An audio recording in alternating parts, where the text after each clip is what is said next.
I think we're going to get started. First of all, my name is Katie. I am a member of the City of Bismarck's Human Relations Committee, and I'm going to be helping to co-host our panel and community conversation with Sister Kathleen Atkinson. Really, the purpose of tonight is really about conversation and developing awareness about critical issues related to homelessness. I know there's been questions while we're here in the Tom Baker room where the City Commission meets. We are not governing or making any decisions tonight on behalf of the City of Bismarck or the community as a whole. So want you all to know that this is a time, our first half is really going to be dedicated to having a moderated panel with some of the panelists that you see here and going to be able to learn from. And then the second half of the event tonight will be an opportunity to ask questions of our panel, but also to share your perspective and input as well. I think learning and growth and change happens in conversation with one another, and I'm just incredibly happy to see a lot of people in this room. Right? So the fact that this room is filled and the fact that we're all here together is indications that this is something that matters a lot to us, but also it's an opportunity to learn from one another and hopefully talk with respect and focus on connection on creating some collaborative solutions. So I want to say thank you in advance to all of our panelists. Valerie's going to be joining us a little bit late, but Valerie, Mickey, Michelle, Mark, and Denise, who you're going to meet in a couple of minutes, but we appreciate so much your willingness to share your story, your perspective, and your ideas. I think that we can all acknowledge that homelessness is a really complex and layered challenge, but it's also really personal. So I really want to honor the lived and living experience of those on our panel and in our community, and really honor the voices of those that are going to share tonight as well. I want to say thank you to our city administration and city leaders for supporting events like this. As I mentioned, I'm a member of the Human Relations Committee. We are a group of 7 citizen volunteers. So we're residents, we are your neighbors, and we advise the City Commission on issues that impact the residents of our community. We have a lot of outreach and engagement events like our community conversation forums. We've had a number of them in the past, hopefully that you've been able to attend. And hopefully this is a really great space for us to continue in the future as well. So one thing I do want to have is, if you are a member of the Human Relations Committee, do you mind just standing up quick so everyone knows who you are?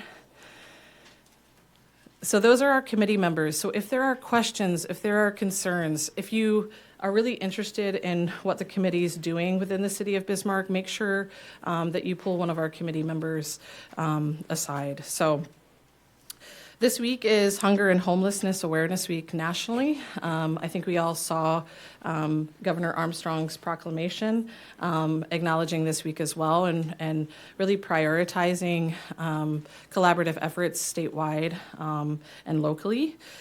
We are really lucky in our community to have many providers, agencies, advocates, community members, business owners, and leaders. A lot of them are here tonight that are working in this area. Missouri Valley Coalition for Homeless People has been really instrumental for our committee in helping to really collaborate and co-host this event. And they're doing a lot of work every day to serve individuals every day and every night and providing a lot of those meaningful services and support in the community. There are a number of different events that are coming up this week for Hunger and Homelessness Awareness Week. Michelle, are you open to filling us all in what those are? Sure. Tomorrow night, we will have our No Longer Hidden event, which is to highlight the youth in our community that are struggling with homelessness or homeless. That'll be at Century at 7 p.m., and it's not a real long event. We get people together and take a picture to represent the number, and I think it's 415 kids in our community that are struggling with that.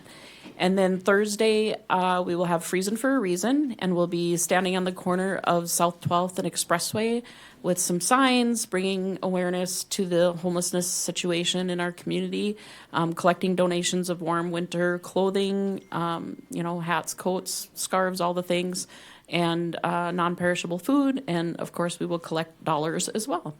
And then we'll take it all over to the Dream Center on Friday and sort it all out. And then the clients that are coming to the Dream Center for dinner will be able to shop those items and get what they need as well. So.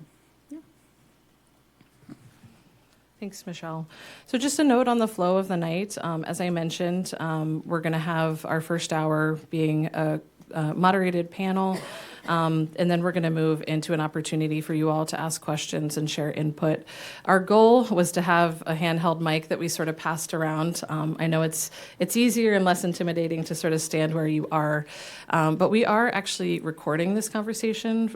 It's not playing live on Dakota Media Access, but it will be played again or replayed, and so the easiest way for us to do that and to film would be coming up to the podium.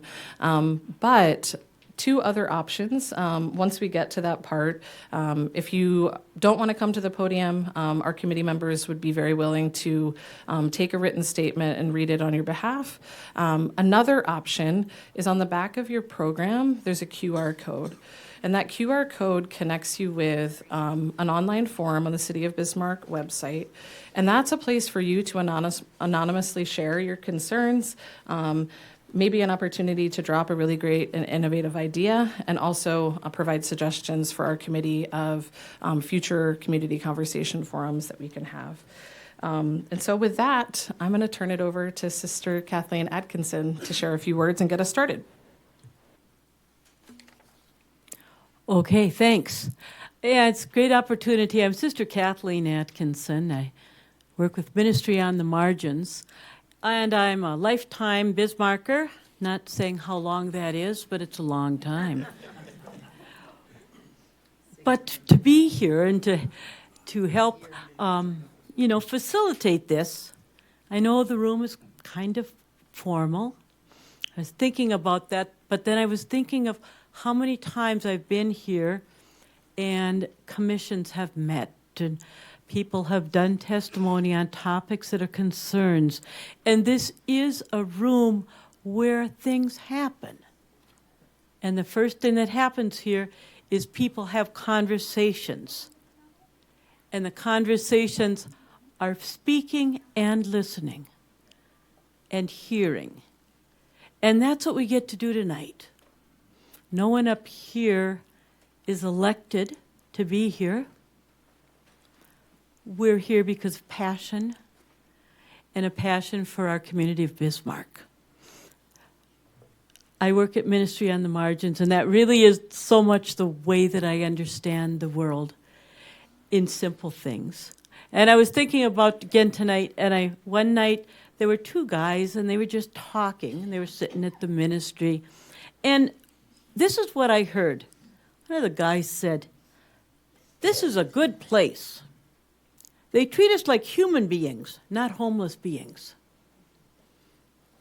Everyone who's in this room tonight has some experience of homelessness. It may be personally being without a house or a home. It may be being a provider. It may be driving down Bismarck Expressway and seeing people who are homeless.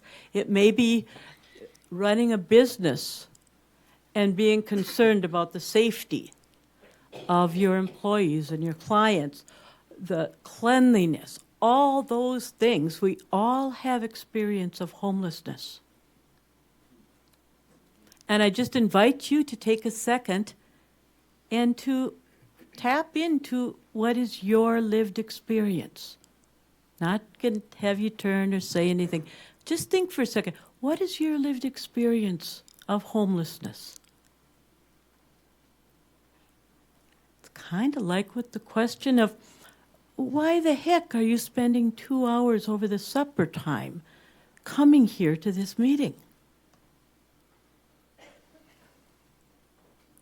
We are about being human beings, and we started out and we follow it through with that common piece of sharing. There's much that's happening, as was mentioned, Homelessness Awareness Week.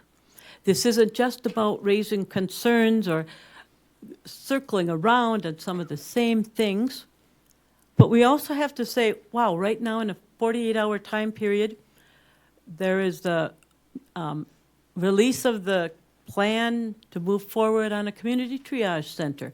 Tomorrow morning, there's a legislative hearing that all people are invited to that looks at homelessness and what to prepare for the coming legislative session. We had the governor's announcement not only of the week, but of the establishment of a council to address homelessness. Those are actions. And so tonight, once again, we get to listen to people in varying experiences of homelessness, to reflect upon our own, which is different, but is real, and then to come together and see what types of solutions can we as a community bring forth and make suggestions towards. The conversation, as Katie said, will start by these people that have agreed to share and to talk from their own lived experience. And as they're doing that, always listen to the other and reflect upon who am I in this conversation? Yeah. What's my experience? What's fitting? Not giving that as the focus, but being aware of it, because this is the focus for the first hour. And then the second hour is everyone's chance to talk and also share their experience, their lived experience of homelessness, whatever it may be, because we are people of a broader community. We're human beings. We're not young or old or right now looking real classy or just coming in off the street. Right now we are human beings in a room talking about something that we care about, and it's bigger than us. Of course, that's tonight, and we say this is a good place. We treat one another like community members that we are.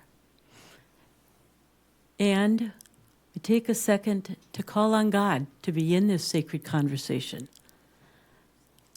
So just take a sec.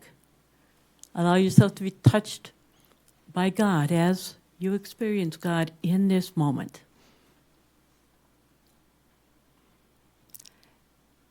And I offer a prayer, opening it with a powerful phrase, a statement from the prophet Esther. And in it, she is told, perhaps you have been born for a time just like this. We pray, Lord, turn our hearts and our minds toward you and toward the role that you have chosen for each one of us to play in this moment. Help us to listen respectfully, to speak the truth as we experience it. Grant to each of us the courage to live out the calling that is ours at this moment. Amen. All right, now, take a look here at this wonderful folder. I used to work at the University of Mary, and Father Victor was the math teacher, and he would sit and count the ratio of vowels to consonants. So if you're like one of those, God bless you. But what's most important is I'm not going to read it all to you, but I want to acknowledge the people who have said they'd be willing to start out sharing their lived experience sitting here at the front table. And so, Valerie, good to have you. I'm glad you made it. Yeah. He just noticed Valerie is here with us, half Dakota, half Hawaii, and has been in the Bismarck area with us since 2022 with her family. Thank you. You can read the rest. Next to her is Mickey. And Mickey is an enrolled member of the Oglala Sioux. She's been on the housing community and with Valerie connected with the Sacred Pipe Resource Center. Mark thinks he's the mayor.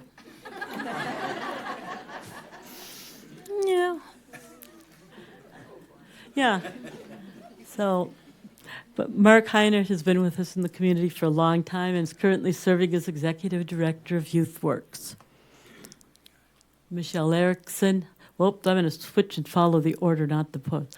So Denise Fediglofsness is currently serving with the Dream Center and his development, but she's been involved within our community a long time. She's been recognized for her work with family members who have Alzheimer's and the Memory Cafe. And then Michelle, who serves as the Executive Director of the Abused Adult Resource Center.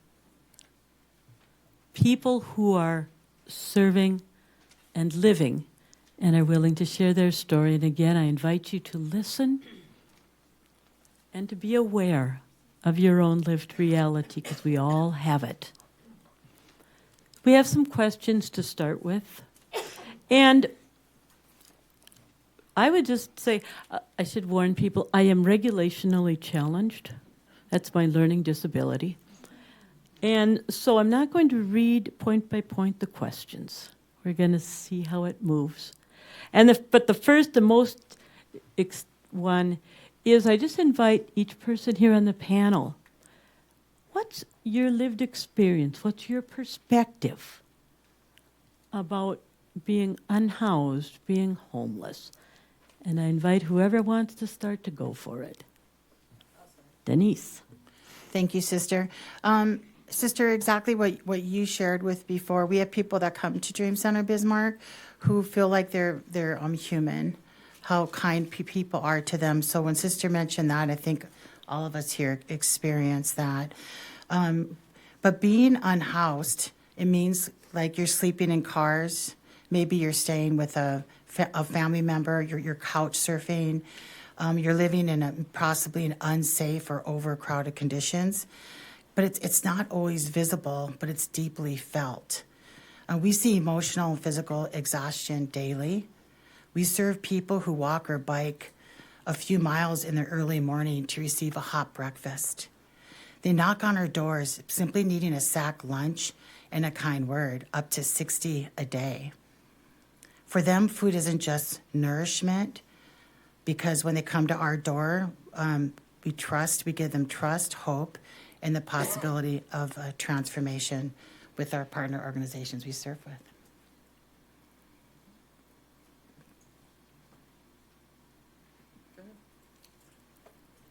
All right, I'll go next.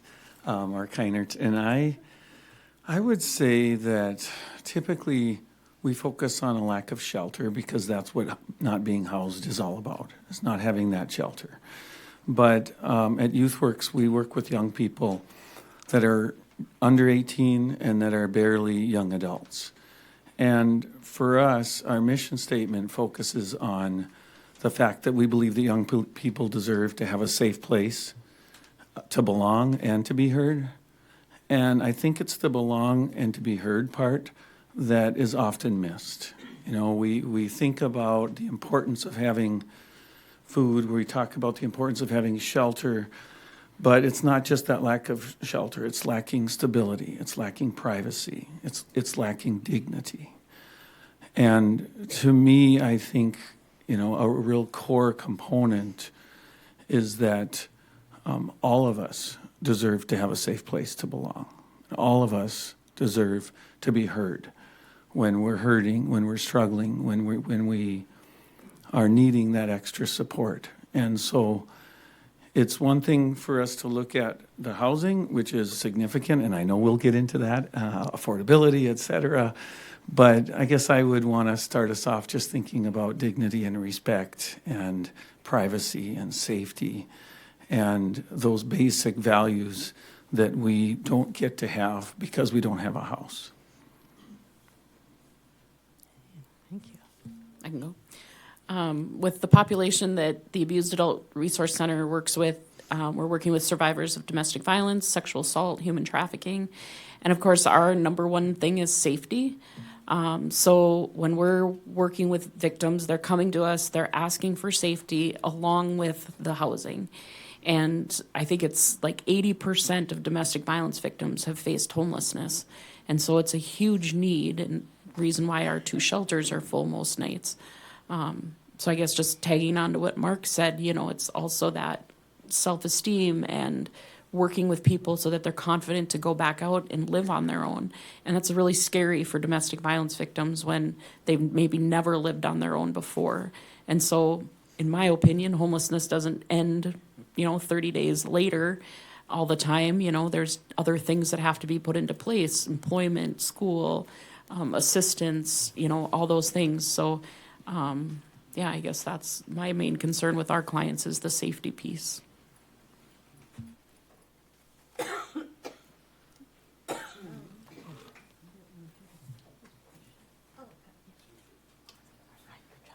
Hello. Yeah, excuse me for being late. Like we kind of, we don't have a car, so I had to wait for a lift to come pick us up, and like the drivers kept canceling our ride. so just wanted to say excuse me for that. But yeah, so we moved here to Bismarck about 3 years ago. Me and my husband and my daughter, and at first we moved here so that originally my husband could start school at United Tribes. And so, he was his first time in school at that point for like 20 years. So that was a little difficult for him to navigate through. And then I started school just so that we could stay in housing on campus. We didn't know anybody here in Bismarck. So it was kind of like a whole new thing for us. And our daughter was going to Theodore Jamerson, and so we were kind of in our little bubble out there. And then here we ended up, my bill was too high. I couldn't go back for the second semester. And then he actually ended up getting suspended just because like his grades weren't up. So we had to leave housing, and it was really difficult because like we had assumed that we'd be able to stay there through the end of the summer, but they wanted us out in like 2 weeks. So it was really difficult, and we were staying, like we were camping at General Sibley for a couple weeks, and then finally one of our nurses got us into the United Way shelter. So we ended up staying there for about 7 months, and it was really difficult. Like that's where I started, my mantra was like, it's really expensive to be homeless. Like it was really difficult. And then at the same time, like we were trying to get my daughter adjusted into her new school. She was going to Wachter at that point. And he was just kind of trying to do odd jobs here and there that he could find. And I was just like throwing myself into every resource that I could possibly find. And so it was a difficult 7 months, but then, like I always say, like our Christmas present was we finally found an apartment that we were able to afford, and so we're still there. But yeah, that's just kind of a little bit of our story. So, thank you.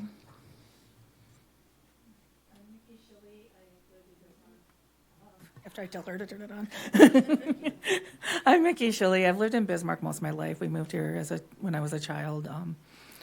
I went to school and college here. I work at the front desk at a local hospital. My husband and I own a lawn care snow removal business. We are currently unhoused. We started in 2000 fighting a 2-year battle with a local management company in 6 eviction attempts. I think the 6th I finally lost because I was just tired. I was tired of fighting. We've lived in campgrounds and hotels. We've had 2 apartment buildings torn down that weren't replaced with housing. So there's like, I know families who have lost homes because of that. One place I know like 5, 6, 7 families were put out on the street because it was torn down. It's a parking lot now. The other building there's a law firm there now. We are currently in a motel. To keep us in a motel, I feel safe with my young daughter. Costs us about $3,500 a month.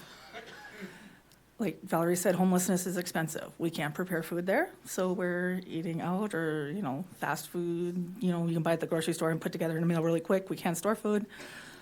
Laundry, it's expensive, so we're stuck in a loop where we work constantly just to keep our heads above water. And honestly, we're older parents. I have 4 adult sons and this little girl who's 9. Just working enough hours to keep us afloat, and I honestly don't have the time or the energy to look for a place right now. That's one of the barriers. To keep us stable while we're unhoused takes a lot of energy. And the moment you look for any assistance, the moment you say unhoused, they think you're subhuman, or they tell you to get a job. And it's like, hey, I work a full-time job, I work a part-time job in the evenings, and we run this business. So it's like, I'm working. So that's why I'm here. I feel I've lived through this for a reason, and if I don't take advantage of this, it's just wasted trauma. So.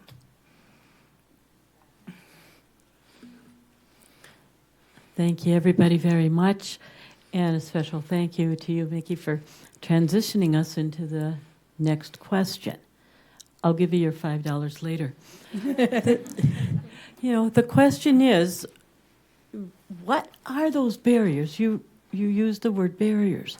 What are the barriers? What's blocking the way from getting housing?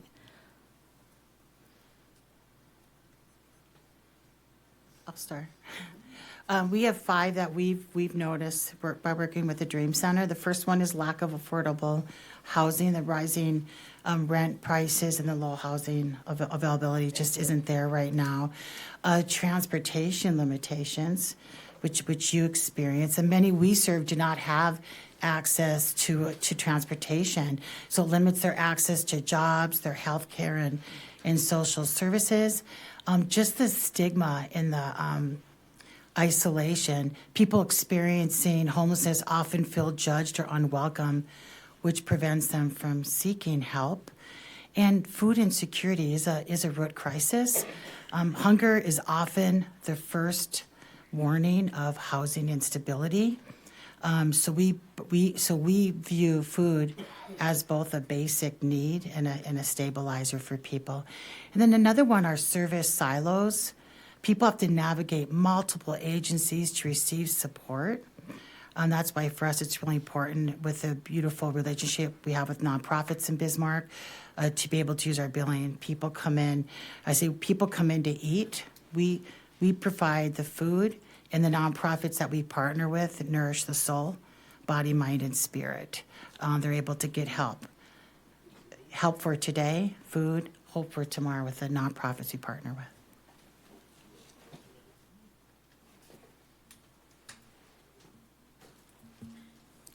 I'm just going to tag on to Denise too, but 2 of the things that we see a lot, besides the ones she mentioned too, is the need of a cell phone and the need of an address. Because if you don't have either of those, you can't look for jobs, you can't sign up for assistance, like you need that. And so I'm sure some of the other agencies do this too, but we allow our clients to use our P.O. box if they need to, so that they have an address they can put down or leave messages at our agency, and they'll stop in to get those messages. So just little things that some of us take for granted are huge barriers when you're trying to get out of that situation that you're in.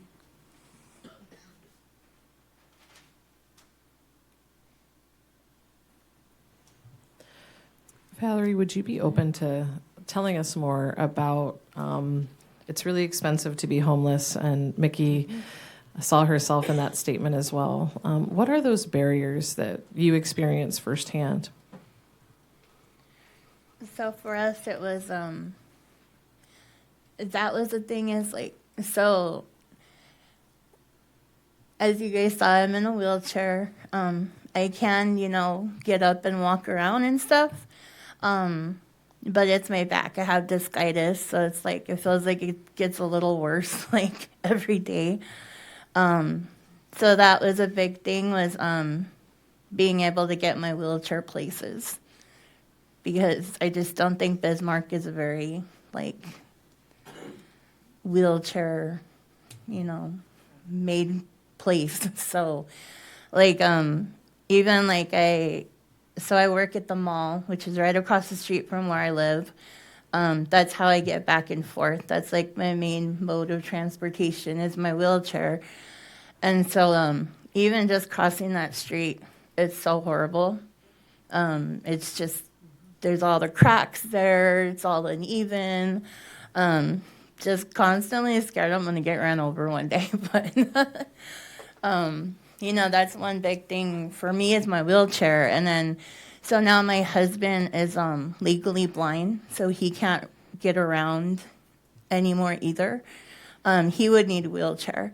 So it's like my daughter, who's kind of sitting outside of the room right now, she'll come around and she'll help us when she's able to. But, she's got health issues going on too. So, a lot of that's just like, it'll stack up against us. And then, like right now, a big reason that I don't have a car is because I can't afford the insurance for it. It's like every dollar goes to my rent, or, trying to find rides through Lyft because that's expensive. I do have a lot of different, resources in the community that I go to. Like Native Inc. gives me a ride a lot to places that I need, or people that I met on the community councils at Sacred Pipe. And so, like, I'm really thankful for that, for those people. But yeah, another big barrier when we were staying at the United Way was the food thing. Like, you couldn't have food there. We were lucky enough to have our own room that we would share with, other families when they would come in. But it's like, it was still just that whole, like, trying to get used to, how are we going to store any kind of food? And we were going through our EBT, like, quick, because we would have to buy, like, store-bought stuff, or, we'd end up having to go out. And we did try to go to the Dream Center a lot. We really utilized that, especially the sack lunches. That really, really helped us a lot. And my daddy used to love to go there for breakfast. That was like her favorite part. But, at the same time, she's like a little girl. So a lot of people would freak her out, and she would get like really inside of her head. And then pretty soon she just didn't want to go there anymore. And so, it's just like these little things that we ended up figuring out how to like get around. But yeah, those are definitely some of the biggest barriers that we experienced. I'll go next. I think you guys did a good job of coming up with all of them. So I was trying to keep track of what might not have been covered. And in our work with young people, we end up with some challenges that are a little bit more unique, and I think each of us can picture when you're supposed to be going to school. How are you able to meet your educational needs? And it's similar to the point about like, you don't have a place to stay each night. It's not that you're not working. It's not that you're not going to school. It's not that you're not being productive. And each of those tasks that you want to get accomplished for yourself is a barrier in itself, because it's that much harder to accomplish. Access to getting your vital records is another challenge that happens frequently. If you do not have a place to live, you don't have a nice place to store all of your important documents, and so they oftentimes can be lost or misplaced. And you're trying to replace them, and it takes time, and it requires transportation, and so things sort of pile on top of each other. The other thing that occurs a little bit more with the younger population is that some people will see it more as a choice. And actually, I believe that's an unfortunate stigma that exists for many people, but with young individuals in particular, there's a sense that I'm not, I can go stay with this friend, or I can go stay with this friend, or I'm going to go do this. There's an expectation that a family member would, should, could be doing something to be taking care of them, and family situations are very complicated, and it's not fair to the parents, and it's not fair to the young person to just assume. And they have the need to be able to get a place that is safe. I'm going to go back to that. It's got to be a safe place, and they have to feel like they're going to have an opportunity to reach their goals. And if education is a part of that, if finding employment is a part of that, then it's real key for us to knock down any of those other barriers that might be associated with that. One last thing that is talked about very infrequently is that North Dakota does not have an emancipation law. And that does mean that if you're 16, 17 years old and you don't have a place to stay, you might end up in an emergency shelter that we have at YouthWorks. And yes, there are times when, despite the fact that we have a system that's designed to help take care of youth that don't have a place to be, including foster care, there's often many times where youth are in unsafe circumstances and situations. Unfortunately, our statistics are supporting the fact that nearly 1 in 5 of the youth we work with are either victims of trafficking or have been, that people have attempted to bring them into that. And so you have to think about that too from a safety perspective, and that barrier of this is about, I got to have a safe place tonight, and I'm not sure that I can worry about getting my geography assignment turned in and whether or not I've got funds to get a bus ride to get to where I need to go.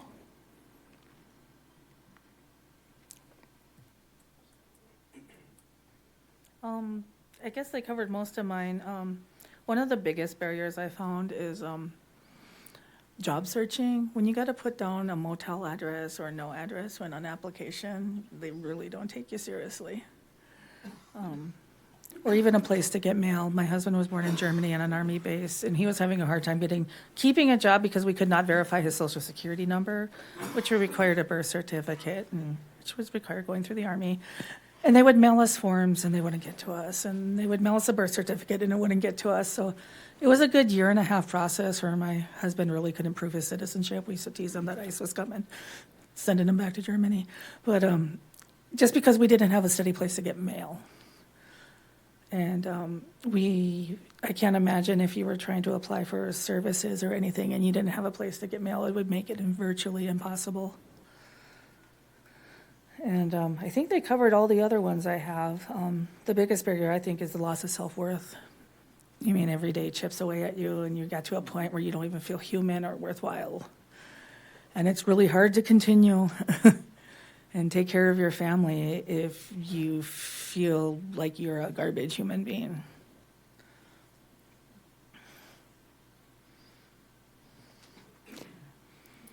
Oh, a couple of phrases that I've heard that really are important, and they're heart ones.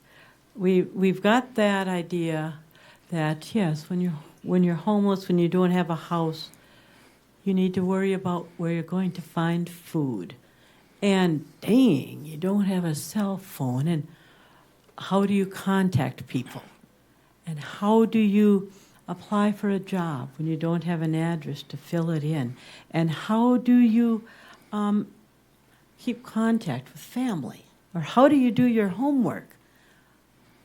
Those are a lot of the how do you task things. But the thing that I heard from several of you is it's so hard, and I just get tired, I get tired trying to live through the day and trying to survive. And I hear that from the people that we serve. I get tired, and the other thing is, can you say anything, about that tired and moving and trying to play, find the services, as you mentioned. I think that's significant. And then how does that impact, like, your sense of belonging? How do you feel you can belong to the community when you are trying to navigate all of these different challenges? Would anybody like to follow with that?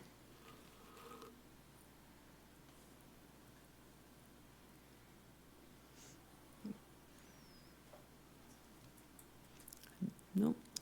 Yeah, I do. They sent Yeah. us the questions ahead of time, and my first response was like, "Are you kidding?" Belonging. We're seen as disposable humans.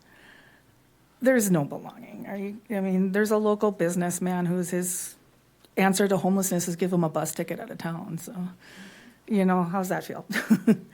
And I have health issues, and just going to an emergency room where your chart says you're homeless, you get treated terribly. At the hospital I now work at, I had a nurse even ask me, "Why are you even here?" With major respiratory issues, going, okay, I don't belong here because I don't a home, because my address is a hotel, And I guess that was my gut response to that first question.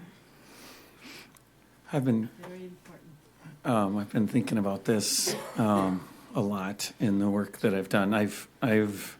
I'm on my 30th year at YouthWorks, and I've had the pleasure of working with young people that are struggling with this issue all of those years. And at our North Dakota Housing Finance Agency, shout out to our friends that are here, put on a conference this year, and the keynote speaker, Ian DeJong, had a quote that I felt was really important for all of us. And he said that homelessness is the only issue that exists within our society where we seem to be blaming the people that are suffering from homelessness for the problem. And I think that's what's contributing also to the sense of belonging. When we have homelessness in our community, I'm sorry, but I got to call it out. People are upset that they have to walk around someone. How's this going to affect my business? That's what gets people's attention. And how do you feel valued when the only reason sometimes you have an opportunity to have an issue be discussed is because of the economic impacts that it's having on downtown businesses, or people's impression of it doesn't seem safe? Homeless individuals are far more likely to be the victims of violence than they are to be the perpetrators of violence. And so it's really important for us to keep that in mind. I know I'm preaching to the choir. Hopefully we'll have some folks tuning in on Dakota Access who haven't thought about that a particular perspective, that it matters that people are treated with dignity and respect. And oftentimes for me, when people will ask, what can we do? It causes me to think immediately, well, I'll make sure you help and you hire someone and donate and work in a pantry. Those are all really helpful and important. But what matters most is to look at people in their eyes and to treat them with dignity and respect and value them for who they are and what they have to offer this community. I like to share off of that as well. That's what people share with us. Like they don't feel like they're human, and I like being able to get the opportunity to be able to share people's stories. A girl I met here whose husband passed away. She couldn't afford the rent anymore, and he didn't have room in his house, so she's homeless. It's not when you speak to people in Bismarck area, and they'll just say, well, get off your butt and work. And if you have a shelter, people won't work. It's just so sad. You just hit it spot on the head. And people just don't understand, how many of us give our children gas money, help with their rent, help with their health insurance, let them stay with us. They'd be homeless otherwise. That's what some of the people are. They don't have family to help them. And that's one word I try to get out by being able to share the stories and to let people know that these are human human beings who need our help.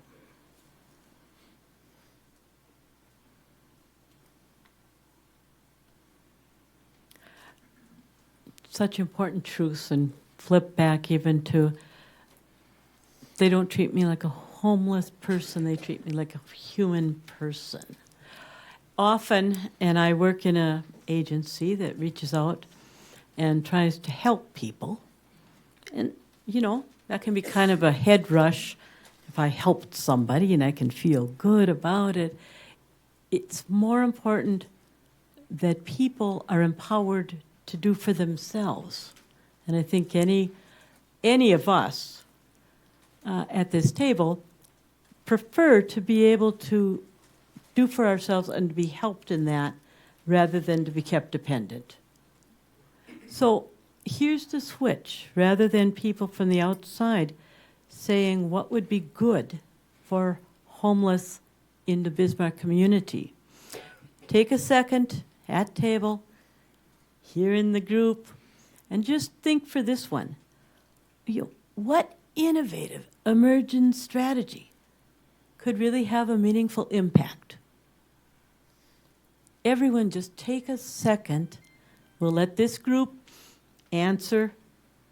Everyone else is thinking, because you're going to get a chance to respond to.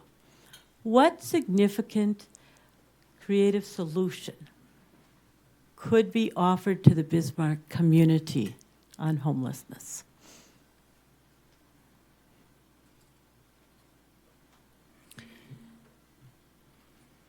I'll just say, first of all, I've been at ARC about 20 years next month, actually. And I remember when I started, where it was mostly what we were dealing with some of our clients was alcohol issues. And now 20 years later, it's not so much alcohol, it's meth and heroin and opioids, and the mental health issues are off the charts right now, and there's just not enough collaborating, and the resources aren't there. They go to treatment for 28 days and then they're back out trying to figure out where they're going to go and still stay sober. And so it becomes almost like a war for that person between getting the assistance they need, trying to better their lives, trying to stay sober, get the counseling, but then you don't have a home.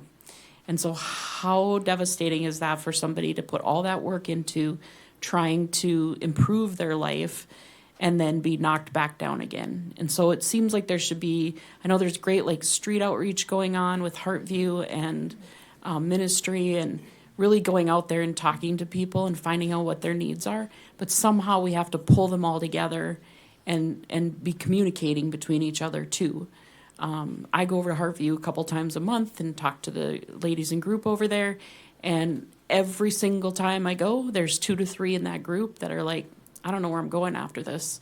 And, I have domestic violence issues and whatever. And so we try to work out a way to get them into our shelter and maybe into housing. But our shelter's low barrier, so there are people actively using in our shelter.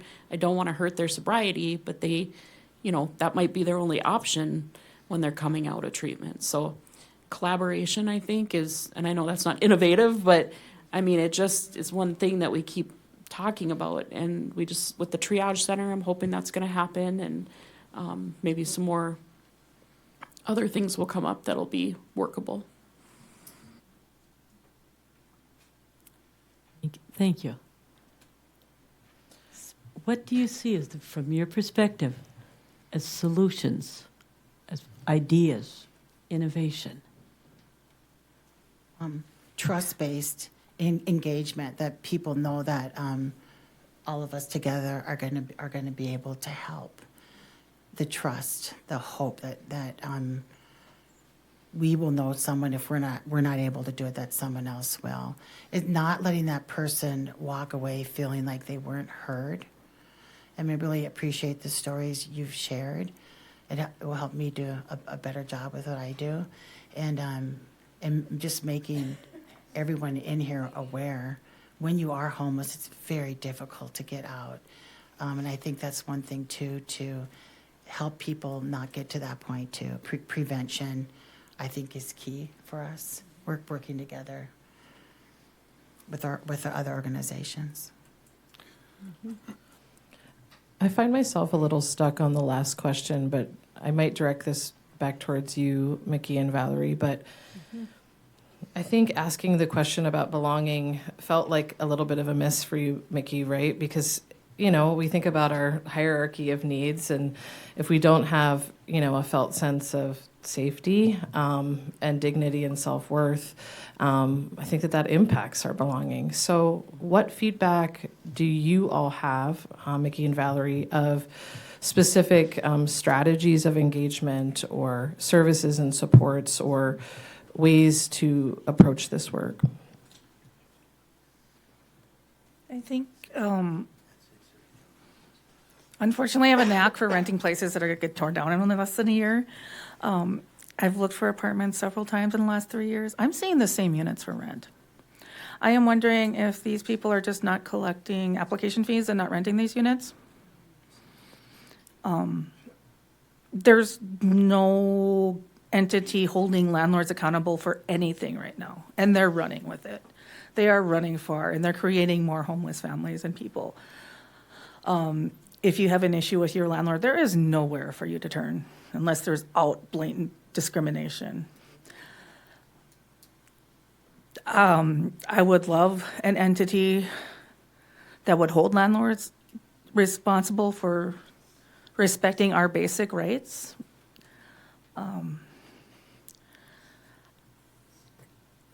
Because, like I said, they're creating more homeless people.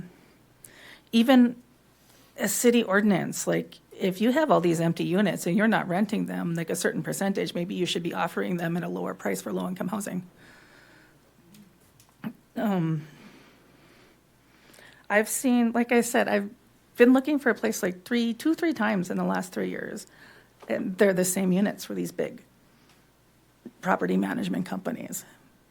And, they're charging these outrageous application fees per adult, Are they making more money charging application fees than they are actually renting it and not having to deal with the expense of cleaning an apartment when someone moves out, is my question.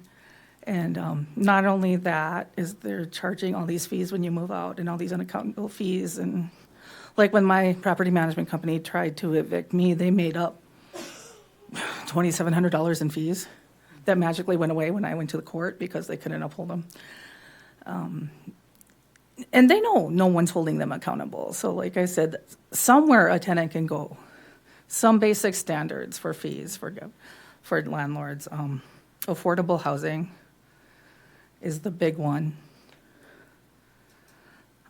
We're looking for a place right now, and I found the apartment I rented in college, 2006, for like $525. It is now for rent for $2,200, and that's only, 15 years ago? 20 years ago? 20 years, I'm old. 20 years ago, but that's an outrageous raise. And but I was like, when I saw it, I'm like, oh, that's home, we've been there. And then I saw the price, I went, you gotta be kidding me. It was run down then. Can you imagine 20 years later?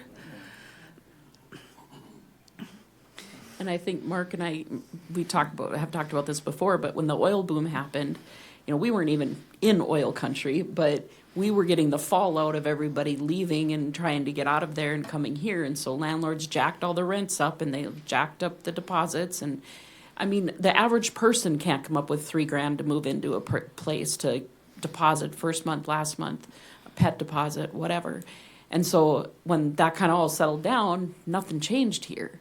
And instead they started looking at higher credit ratings and, just almost throwing up more barriers so they could get the perfect tenant.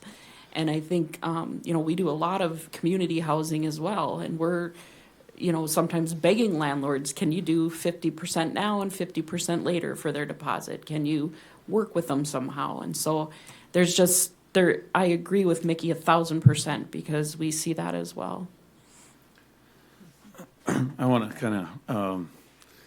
to echo the sentiments of the experts on the panel and point something else out, which is that I like this question because I think we have emerging strategies and we are innovative. But I don't like this question because we've had innovative ideas and emerging strategies for 30 years, 40 years. My 30 years, I'll just speak to myself. And I think what's lacking is the political willpower to get behind those emerging strategies and those ideas. And we have known that we have issues with rent and have discussed whether there could be an opportunity for rent control, for example. We've talked about these issues that are being discussed here tonight. And there are solutions, there are known solutions, and it takes the community, it takes our city, it takes our county, our state, our country to prioritize this and to say that affordable housing matters for everyone. And we're creating more problems by not having enough affordable housing units. So it's not an innovative or an emerging strategy. It's called, we need more affordable housing units. We've done multiple studies. We fully understand that there is not enough that meet the affordability range. If you're renting an average apartment in this community, you need to make more money than what the average income is for individuals. And so there's a disconnect between those two realities. So to me, that's really significant for us to just pay the right amount of attention to the fact that we can do something about this. And unfortunately, we are consciously choosing to not to do something about it. Every time we're choosing to put money in other places that don't involve allowing people to have a safe place to lie their heads. So creative ideas, we've got some that we've been working on. I'll give you a couple of good ones. Our organization at YouthWorks, we've always believed in youth empowerment and giving young people a chance to be in charge of their lives, and we've always hired young people to be mentors, to be support staff, to work alongside, to share the wisdom that they've learned. We've hired people to give youth financial advice who were in a situation where they didn't have their funds. We've hired young people who've gone on to college and got the degree in social work and who are now providing case management for individuals. And so it is something that we know works. We know that it is something that makes a difference. But it also is an empowering thing to do for all. And the one thing that I think, or that our organization is doing better, that I think we collectively have struggled in the past, is that we are now insisting that any young person that helps us, when we ask the question, like, what do we need to do better? And we need to get experts to tell us what to do. Those experts are the youth that have experienced homelessness, and we're paying them for their time. Because everybody else on that panel is getting paid for their time. And when we ask people that have lived experience to participate, we need to pay because they're experts and we need to compensate. And so that's a more progressive perspective that I don't know that we're fully doing right now. And then another idea, something that we're going to do in Minnesota, we have some services in Minnesota as well, in Moorhead, and we're starting a direct cash transfer program. And quite simply what that means is that there's many people who might be really close to being homeless or really close to being able to be housed if they had some cash, some funds to solve that without other services or programs. It could literally be about getting the money and being able to implement that and making that happen. And so that's another something that hasn't been done a lot previously.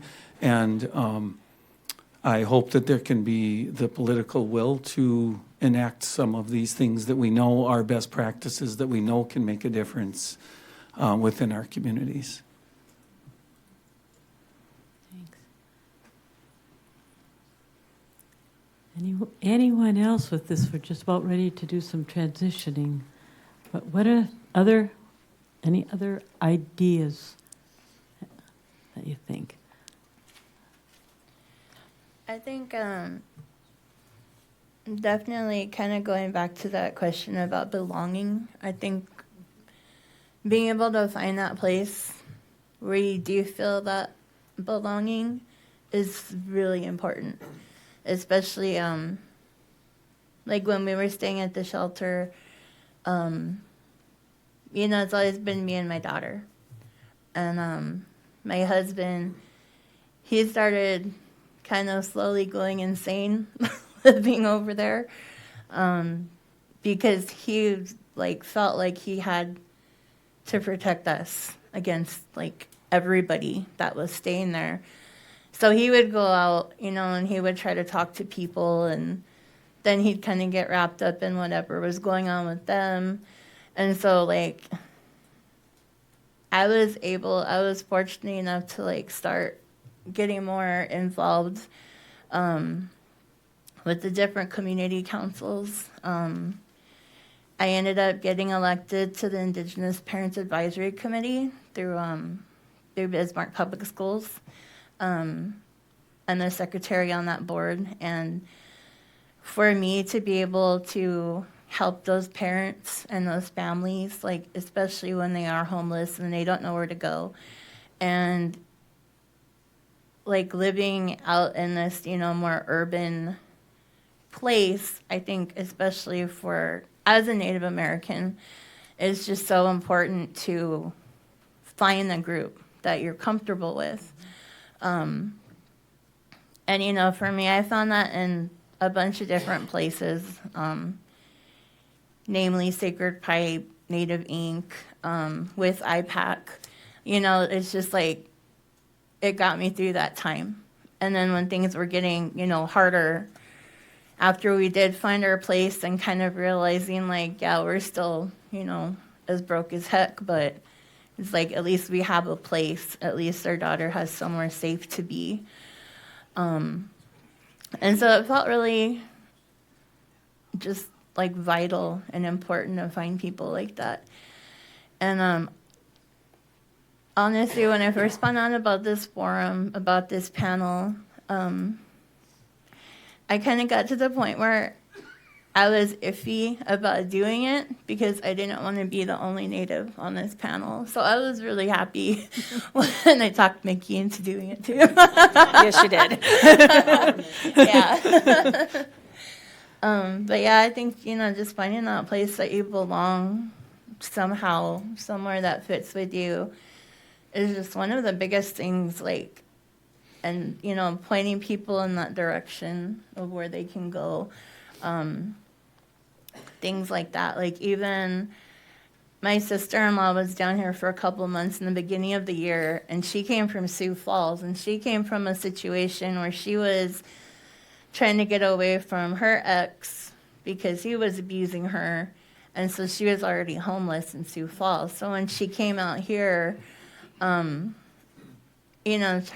she would kind of wander around because she didn't like being in the apartment all the time. And so she ended up kind of finding people around Ministry on the Margins. And so she kind of like found her little place. But then, some things happened and she decided she wanted to go back to Sioux Falls. So that's where she is now. But she's kind of in this place where she wants to come back here again just because of all the issues that we're going through with my husband, all his health things. So, that's kind of like everybody else. You guys all had such great ideas. And I don't know, it's like I'm listening to you and then it's just like ideas are just ping-ponging off in my head. And but yeah, I do think that, finding that place where you belong is like really one of the most important things that you could do, not only for like your mental health, but for so that you can start being able to help other people as well.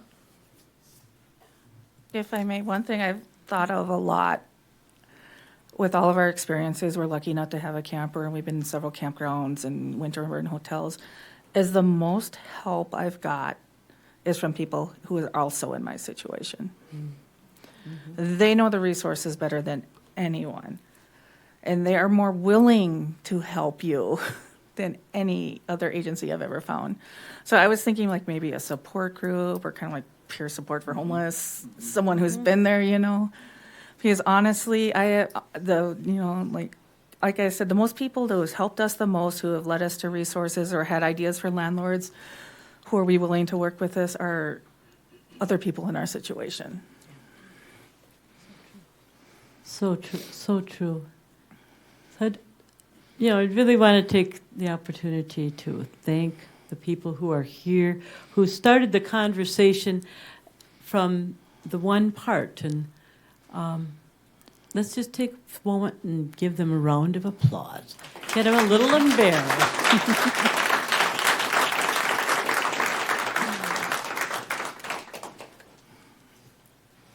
She said the pinging of ideas, but also bring it back to the pinging of your own story and lived experience about homelessness in this whole room. So take a second and find, you can tell I was a teacher. Okay? A lot of powerful things said. Take a second and find one thing that was new or important to you that was said in this past hour. Just one thing.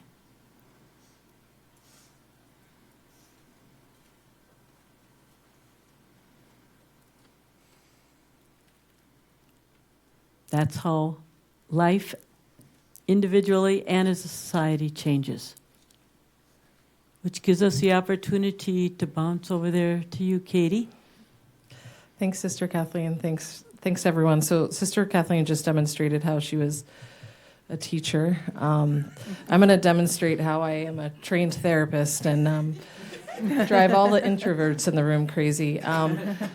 As we transition into having more of a sort of bidirectional conversation, can you just look around you and find someone that you don't know, introduce yourself to them, and either share what brought you here or what's something that you're sitting with right now or reflecting on. We'll just take 2 or 3 minutes. Connect with someone you don't know in the room.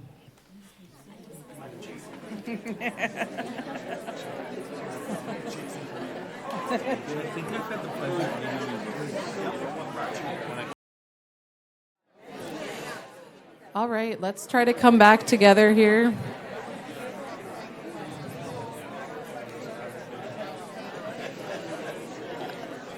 I hope that you've met someone tonight, a neighbor of yours that maybe you haven't known. And now it's going to be hard to cut people off. Everybody's got a new best friend. I went off script.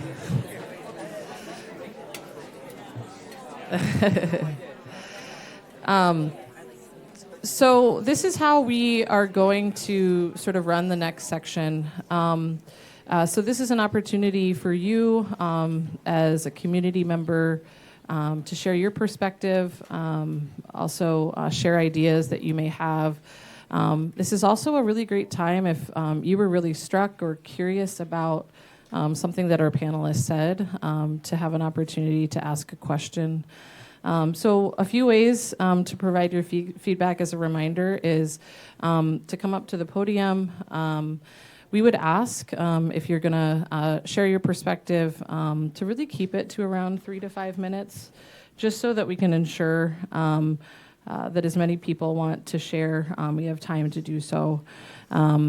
We always want to make sure that we maintain, this isn't an official city meeting. Just maintain respect. But know that, discourse and differences in perspectives are normal, right? As Sister Kathleen talked about, we all have different perspectives and lived experience. The other thing, just a reminder, is we do have our committee members around. So if you want to write a few words, we'd be happy to read that, and then use that QR code as well. So whoever would like to start, feel free to come up.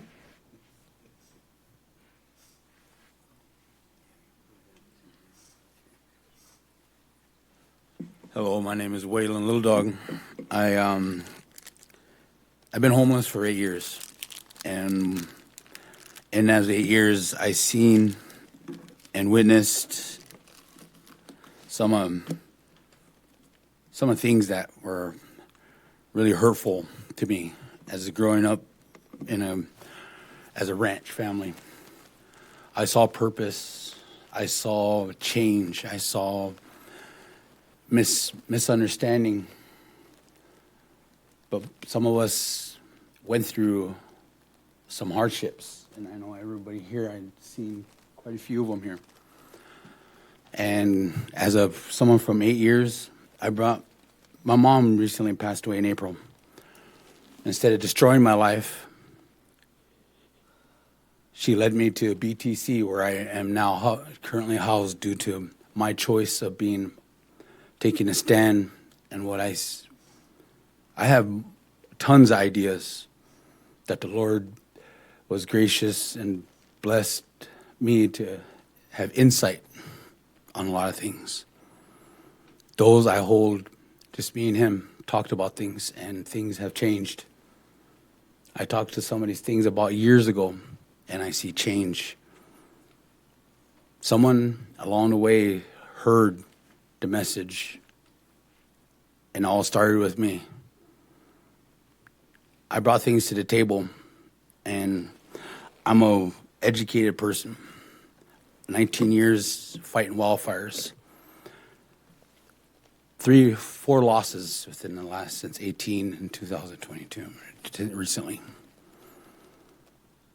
Which I relieved myself of command from my fighting wildfires and became homeless due to methamphetamine. And using, saw a lot. I learned a lot. And he talked about youth works, security. This lady here, abused adult resource center, you guys will, and I seen boundaries, obstacles, red tape. All that needs to go and just all work as you combine, where money's not an issue. Our feelings, our traumas, barriers, red tape need to go and all unite. That's where it needs to be. I'm going to read something that the Lord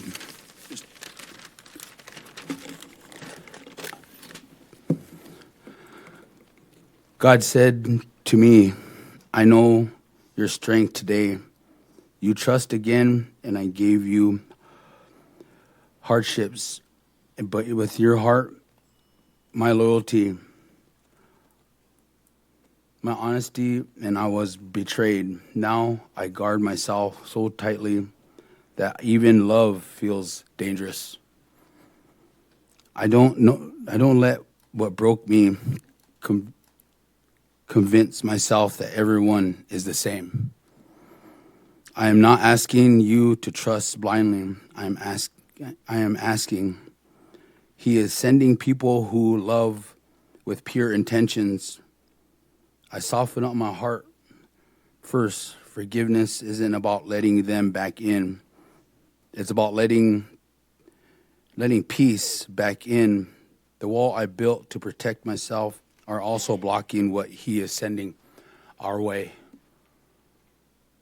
This is a message I got from him. And Sister Kathleen seen me at my lowest, and she seen me at my highest. She seen me fighting. And Ministry of Margins, coming from South Dakota, everything that the Bible was, the Word, I started learning about it here. And everything I did in the past was in the Bible. He was there with me, though, since 2002, getting out of federal system. William Mooney finally met me after years. My name, 13 years of parole, I did because of change.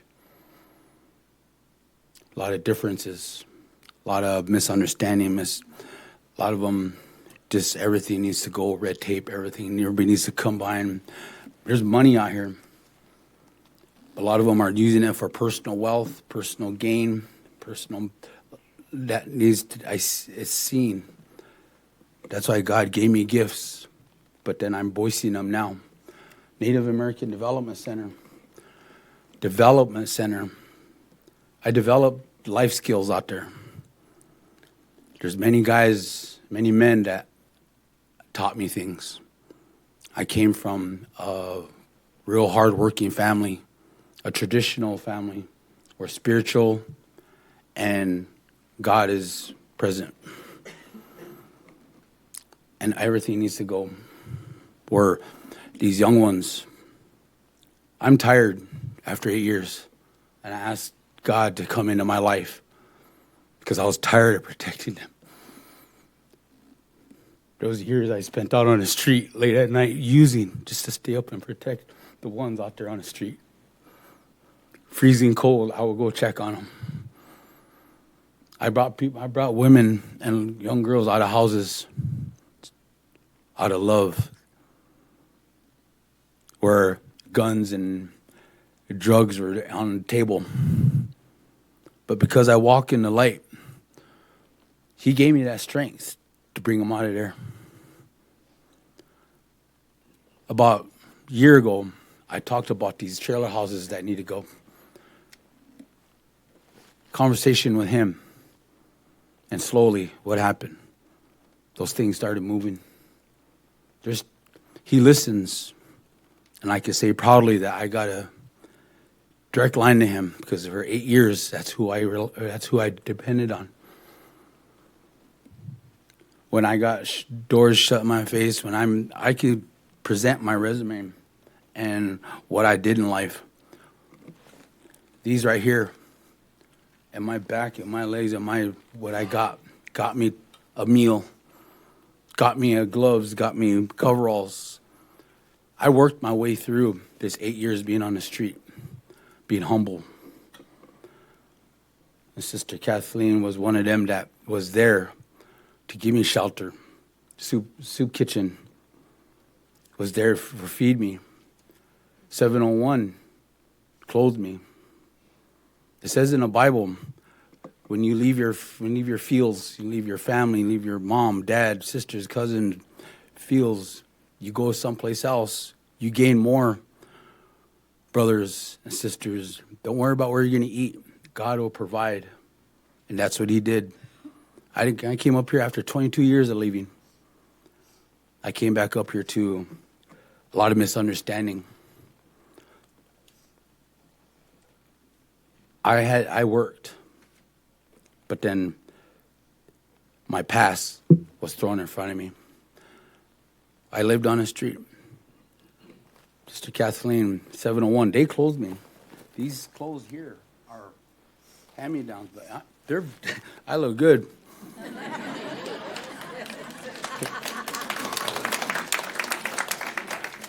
The Lord provided for me. Native American Development Center got me a bus pass for work. I have my schedule. My mom picked me up. I heard her plain as day the day my wife was incarcerated now for things of the past.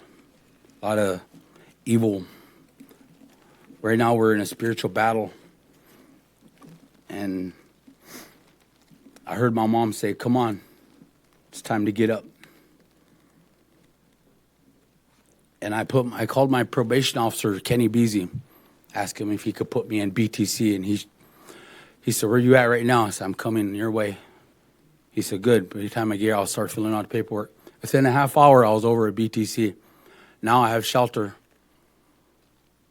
Now I'm hoping that you guys will take off those red tapes and talk to leaders that will housing.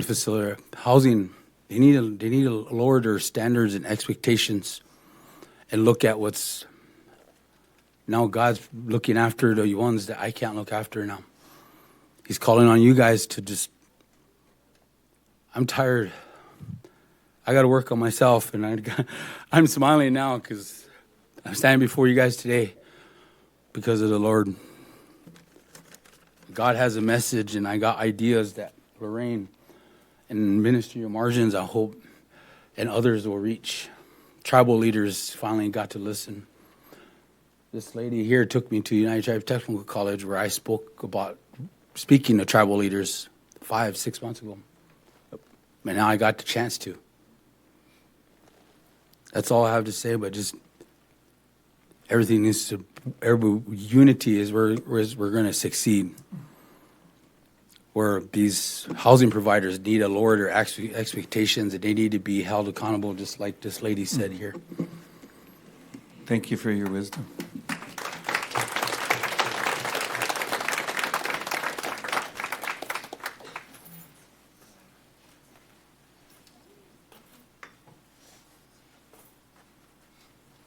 Hi, my name's Darius.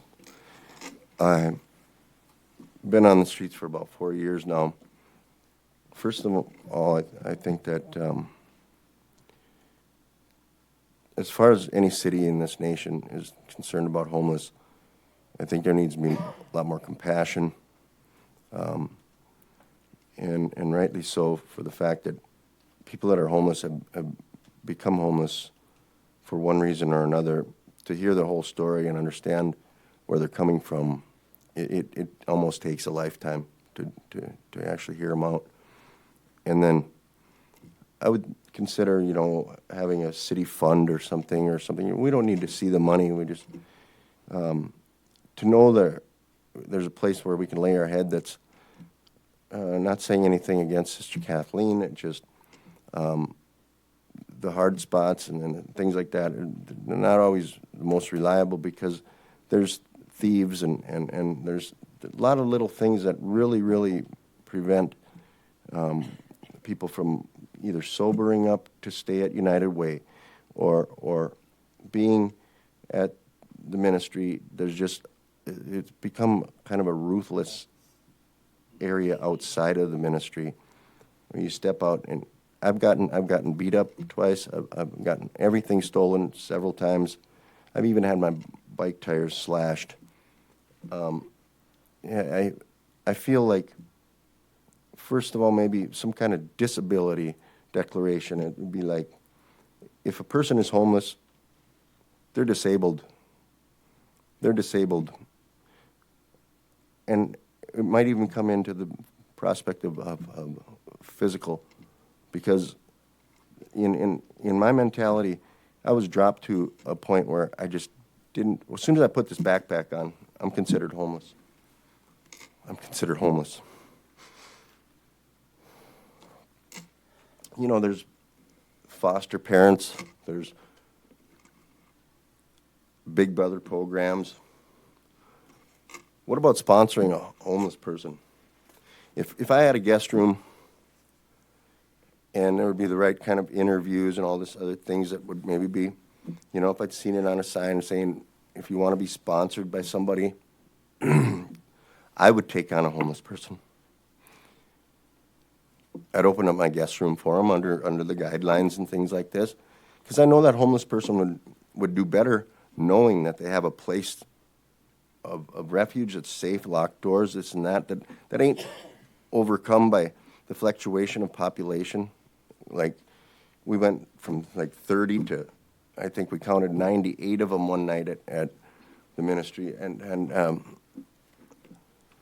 remember Sister Kathleen coming down to the farm when I was in prison and starting this program.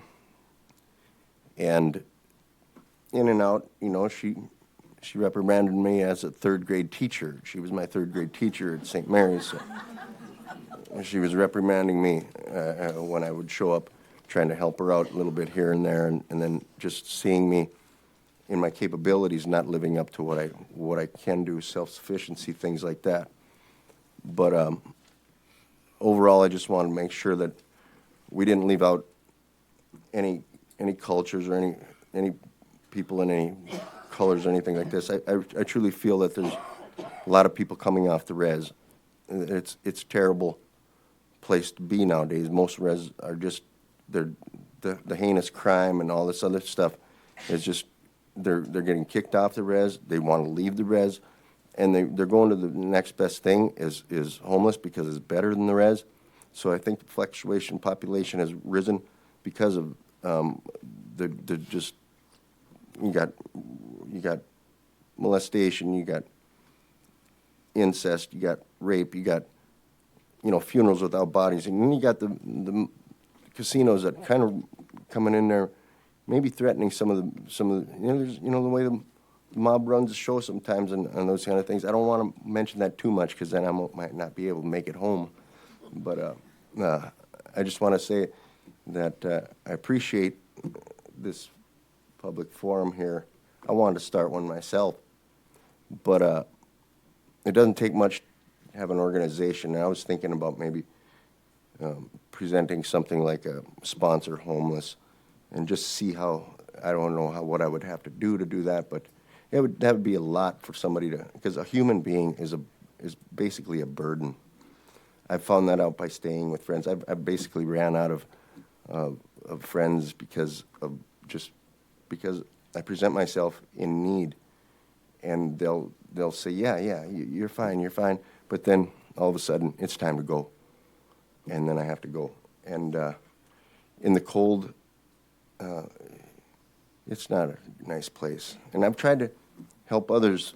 I try to, because a lot of times you'll find these people wanting to pair up with you during the day, so I'll let them pair up with me and stuff, and then it's a complicated situation where you're not going to get an explanation in full terms from any one of us.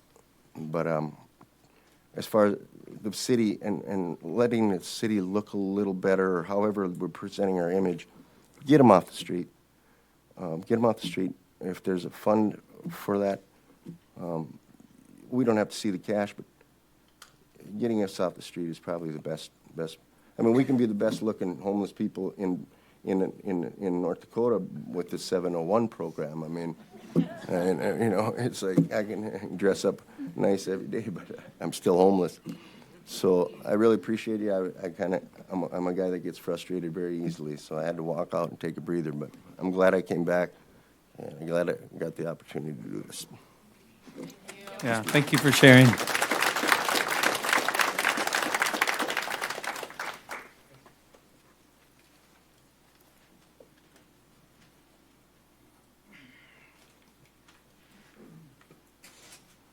Nobody else is going. Yeah, I'm Michael J. Walsh. I have the King Quinn Laundry Car and Dog Wash. What you see is what you get with me, more or less. I don't believe in deception, either to me or from me. That would be the what you see, what you get type of thing. But I see the homeless, it's like the North Star thing, where the North Star, where they have all these clouds and they can't always see it, so it's tough. Just want to make the point of being a struggle thing. A couple of things, you guys, man. I'm also a landlord too, and I've been a landlord before for 27 years, and then I took it on again, even though I just turned 74. But I coded locks, private rooms, and it's a challenge. There's six people that were staying, and then plus they had guests a little bit. They still ongoing a little bit, revising things, learning, So yeah, and I grew up. There was actually 6 of us downstairs and 6 of us upstairs in a real small house. But we were all real small back in the 50s. Not all of us were small. Some of us were a little older. We rented the downstairs, and then we went into the business, and we decided we better have the whole. It was kind of a privacy thing. Both my folks grew up on farms, like Waylon was saying. Yeah, and I don't want to start talking too long. I just wanted to make some points about the transportation thing. This is probably the key thing a little bit. There's people that are semi-homeless that they still have cars, and some of the times it's almost like law enforcement wants to deplete, not all of them. I'd give my life for some officers, they give my life for me. But it's not fair to the good officers not to stand up when there is police misconduct. And all I can say is if anybody has that experience, they should get Freedom of Information Act type of thing where they get a body cam and dash cam. And they might find, like I've had first-hand experience, where the body cam and dash cam, and I'm not making this up, quite a bit different, and whole different, enough significantly different that it changes the whole truth of it. That the North Star is kind of the truth thing. So and without that, we're in trouble. Without truth to follow, we can have all the structure in the world. I know at Waylon, he was kind of getting away from structure, and we do need structured. We need structured religion. We need structured, but that's not the only thing. And they can build like that crime lab up there. They can spend almost $100 million or whatever they're doing up there, but it still comes down to the quality of the people. and the honesty, and it's up to the whole community to stand up to those people. But it takes, as part of the Citizens Academy, I was coming out of the, made that point at the June 22nd commission meeting. We're going out of there, and I said, it was my tone, you know, I said, sometimes the police have to police each other, you know. And, oh, man, everybody's just, you're scared to death, you know. You know what I mean? And I think Jason Tomanek even was one of them, maybe. But anyway, but it's, but they need to, and then they need to have oversight when there is a problem, you know, and I think that's the leadership in the city commission and the county commission, too. And I haven't had a whole lot of experience with BCI, but I was told by the officer, and they happened to, by a couple of officers, they happened to turn off there during when they told me that, oh, don't go to the BCI, whatever you do, because they're, but I won't get into the weeds too much, that, you know, this minutia stuff, but I just want to make, and then another thing about, you guys mentioned about address, you know, and that was, oh, that was just sacred for, you know, that address that I gave them, you know, with those 6 people, you know, and they actually had an address that they could have their mail come, and they, but that's, bank, you didn't mention about bank accounts. You mostly would focus on drugs and that type of thing, but banks require, you know, and I don't know, the post office box, you know, it kind of doesn't quite get them there, you know.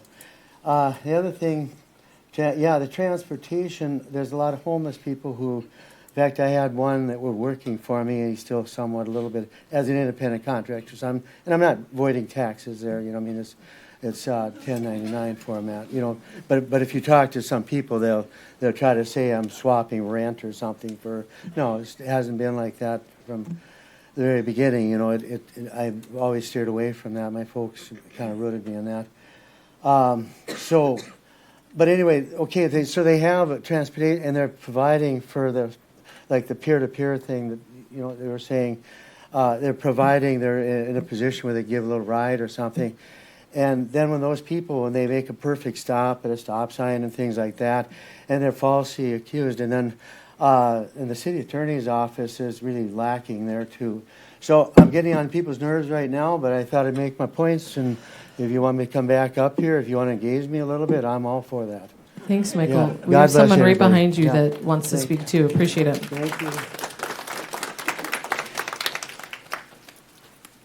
Hello, my name is Jonathan Kennedy. I've been living here in Bismarck since 2017, off and on. I came here out of prison. You know, I hit the streets running. I saved my stimulus that whole time. So I hit the ground running, and I had the money to go ahead and get myself the gear and stuff I needed, you know. And so while I didn't hurt like a lot of my fellow man did, you know, I encountered a lot of the same problems. You know, it's like this winter, nobody's really going to be thinking about their housing. They're just going to be trying to survive day to day. And that means riding the buses. That means sitting at Cashwise, going to the libraries. If you got the gear, finding a place to plug in and keep warm, you know. And that's another problem for people living in their cars and stuff. I'm worried about a lot of my friends out there right now. And I know they don't have the gear, and this year I can't help the people because I'm trying to help myself. So I can help them in the future. As you were talking about with addresses and stuff, one of the big things I've noticed too is if you use the Sister Catherine's and some of the other agencies that are recognized as being homeless centers, then employers are also kind of hesitant, as well as landlords and stuff like that.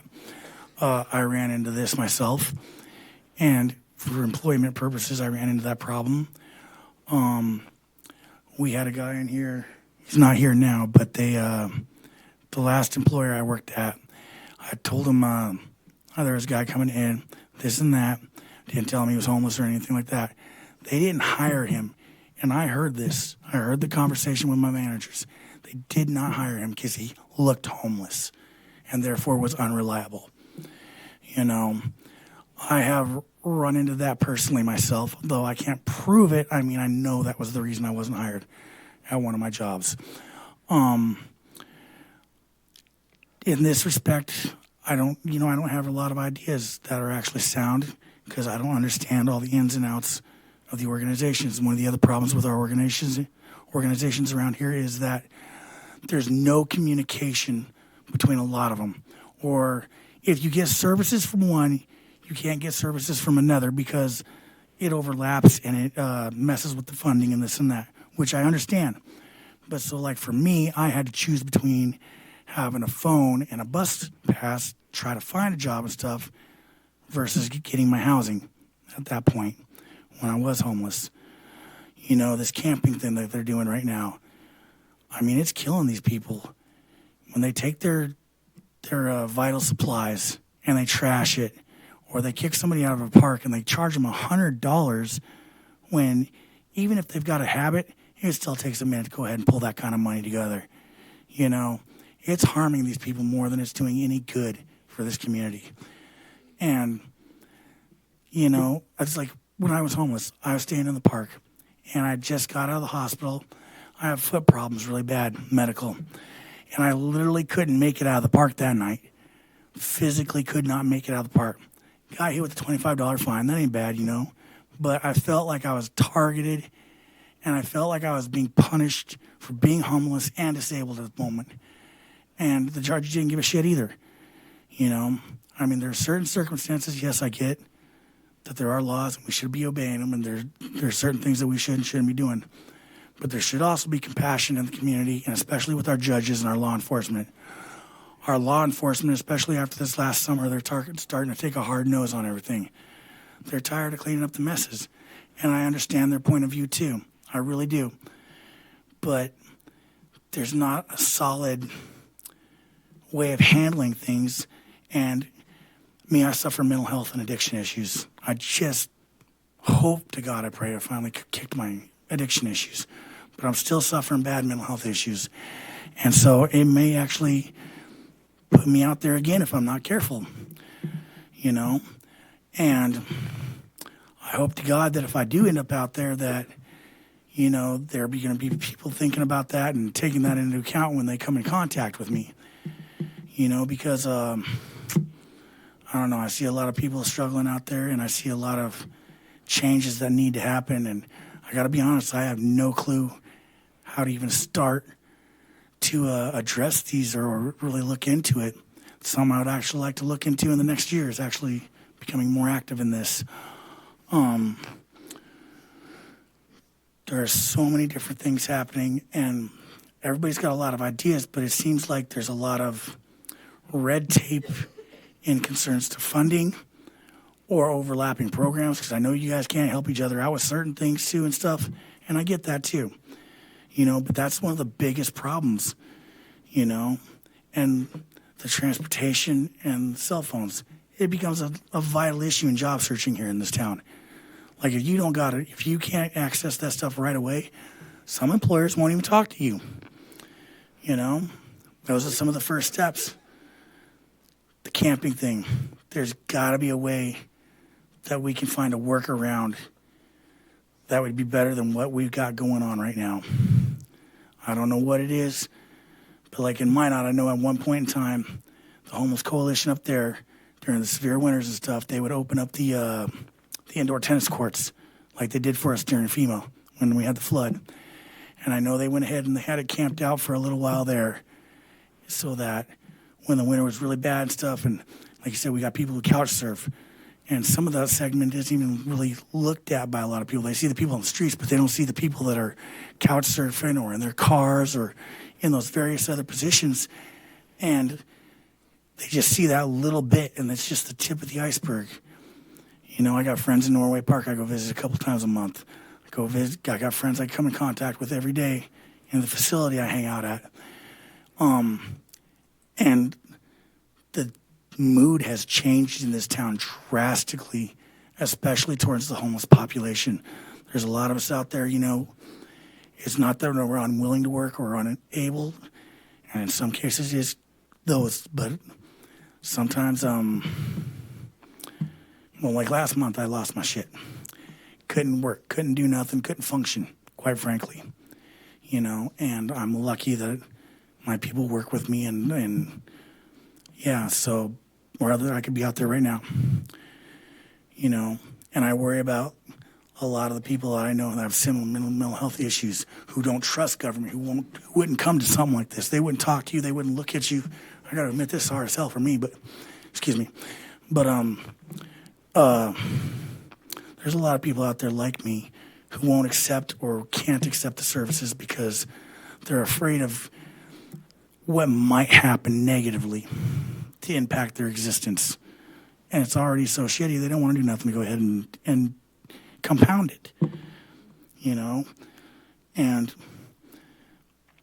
it worries me. I see a lot of that this year. I've talked to a lot of people who are having those same issues this year. And so I'm worried about Sister Catherine here. She's going to get overwhelmed. I'm worried about United Way. They're going to get overwhelmed. And that's just, if even for the people that find housing or people that are able to find places to crash, there's still going to be a large population out there, and a lot of them with more severe problems than I am, you know, and they're not going to get the help, or they're not going to accept the help that they need because of it. And this is a great concern to me. Thanks for bringing the behavioral health issues up, and thanks for talking about red tape. Those are really important issues for us too. Well, I mean, there's got to be some way where the different agencies here in town can get together. They can really make a real comprehensive list of their services, not just the ones that they like openly advertise, but then there's the ones that they know a lot of services have other services that they don't openly advertise. There's got to be a way to make it more cohesive, make it work better for everyone, not just the people you're trying to help, but the agencies themselves. You know, I would really like to invest time and effort and energy into that at some point, because as things stand, it doesn't work the way it should, the way it's designed to, the way it's intended to, you know. But thank you very much. Appreciate your time. Thanks, John. Just a quick note, we'll just have last two people coming up for comments, just so we're going to end right around 7:30. But thank you for all the feedback so far. We're looking forward to, John, you being active in this work, and wishing you well on your recovery too. So thanks. Hi, my name is Shady. I just wanted to quickly add my little 2 cents. So I wanted to just share that I was actually a youth homeless. So I remember staying at Mark's when I was like 13. And then from the time I was like 17 to 20. And it was such an interesting experience because though I was homeless, I had tons of talents. Like I was a dancer. I worked 2 jobs throughout my junior and senior year. So it was just more of a circumstance situation for me. And without Mark's help, I don't think I could. I really think my destiny would have been a lot different had YouthWorks and that program not been in place for somebody like me. And I just wanted to add, like, what one of the speakers said about finding the homeless people and stuff like that, and why, like, the programs were willing to help me instead of finding me, really, really changed my life and my perspective. I don't really agree with finding the homeless, but just that these programs really do work. And as long as someone's willing to put in the work, they'll just be able to be a contributor to our community. So that's just all I wanted to say. Thank you, Shady.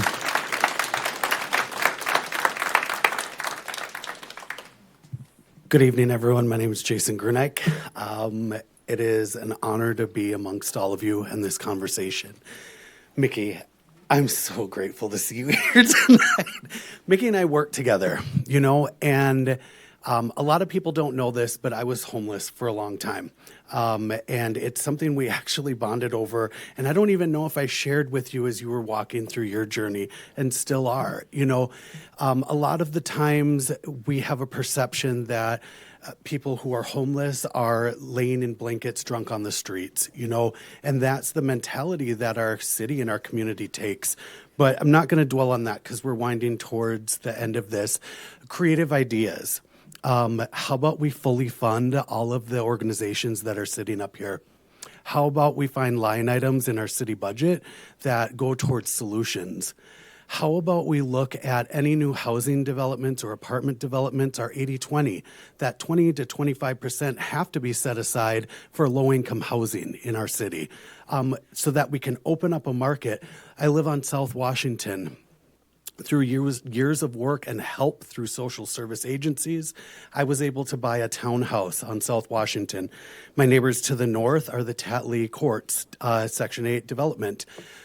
We all have watched as across the street, the wide open cornfield was developed into 3 massive apartment complexes that start at $1,200 to $1,500 for a unit. We watch them as they're going up, and all of us look and say, well, there's no way anyone can move from Tatley Courts into those housing developments to try and further get off of services and develop and work towards being more productive members of our community. We sit and we watch these massive apartment complexes on the north end of town sit only 70 to 80% full. And yet we have homeless people on the streets. And yet we see people continually being screwed over by rental agencies and kicked out on the streets. It's frustrating. You want to bash your head into a wall at times as we say we don't know what to do, and yet we have access to things that could help people within our community. I'm very grateful that this room is full tonight with people who care and are interested in this matter, and I just want to thank all of you. Thanks. Thank you, my friend. Thank you. So as we come to a close, turning back to Sister Kathleen and our panelists, I know we were just really listening to our community, but things that you're thinking about, any final reflections that we want to share from here? I would love to get rid of all the red tape. So, and I think it's important for us as providers to acknowledge that we realize that because of, whether it be because of our funding or whether it be because of rules or regulations, that sometimes we're participating in that and we're making that challenging. And honestly, on behalf of all of us, I apologize. That's it. Lord, I even, yeah. You know, very touched and very appreciative of people who speak their stories and what power there is in that. And I would want to just circle around to one of the things that I mentioned in the beginning and very encourage people to share that and to make simple contact with, be it the Governor's Council on Homelessness, the work that's happening here in the city, developing the Community Triage Center. That's what's going to make the difference, not only believing in the sharing, and if you want to find out, I mean, Governor's Council would be the governor, the state, and they're listed. So you can see that listing. Community Triage Center, the leadership, and I'm going to just point out Renee Mock here is commissioned by the City Commission to take that, and it's to do a response. So tell your stories, speak your truth, and respect one another. It's been just a really good night for that. Awesome. Just a round of applause for all of us coming together tonight. So before you leave tonight, so in the middle of your programs is an insert. This is a feedback form. I would love to get a feedback form from everyone sitting here. I think there's pens over at the table by the door. Tell us your honest perspective about how valuable this event was. Is there a way that we need to structure our community conversation forums in a different way? Please know that your HRC committee wants to be responsive. And what topics or issues should we focus on for future forums? Do we need to continue this conversation related to housing and homelessness? So thank you. Get home safely. We appreciate all of the time that you spent. And just wanted to recognize, I don't think we had any of our city leaders here at the beginning, but just want to acknowledge that Commissioner Connolly is here as well. So thank you, Commissioner, for being here and being present. All right, thank you so much.